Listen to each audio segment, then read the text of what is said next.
বিবাহ বার্ষিকীতে সবাইকে চমকে দিয়ে নিজের পায়ে উঠে দাঁড়িয়ে দীপাকে প্রপোজ করলো সূর্য।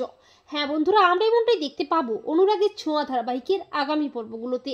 রূপা সুস্থ হয়ে বাড়ি ফিরে এসে উর্মির কুকীর্তি সবার সামনে ফাঁস করে, আর রূপার ক্ষতি করে অনুশোচনায় ভেঙে পড়ে উর্মি।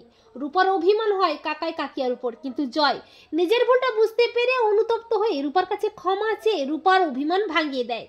জয় সোনারূপাকে বলে, কালকে দাদাই ও বৌদিদির বিবাহ বার্ষিকী, তাই আমরা দাদাই ও বৌদিদিকে সারপ্রাইজ দেব।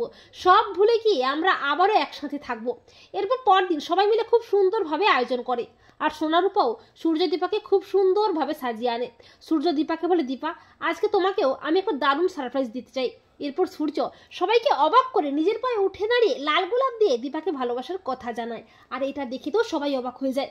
দীপা বলে, ডাক্তারবাবু ডাক্তারবাবু আপনি উঠে দাঁড়াতে পারছেন? তখন সূর্য বলে, হ্যাঁ দীপা, রূপা ফিরে আসার পর থেকে অনেকদিন আগের থেকেই আমি নিজের পায়ে উঠে দাঁড়াতে পারি, কিন্তু তোমাকে ও তোমাদের সবাইকে সারপ্রাইজ দেওয়ার জন্য কাউকে আমি কিচ্ছুটি বুঝতে দেইনি। সূর্য বলে, দীপা আমাদের পথ চলা তোমার ভালোবাসার অবদান। তখন দীপা সূর্যের হাতটি ধরে বলে, না ডাক্তারবাবু, আমার নয়, আমাদের ভালোবাসা। আমাদের মেয়ে দুটো যেন এরকমই ভালোবাসা খুঁজে পায়। তখন রূপা বলে, সত্যিকারের ভালোবাসা বুঝি এরকমই হয়? তখন কৃষ্ণ রূপাকে বলে, আমিও এরকমই আপনাকে ভালোবাসি রূপা। আর ঠিক তখনই সোনাও তার মাকে জড়িয়ে ধরে বলে, মা আমি কৃষ্ণকে ভালোবাসি।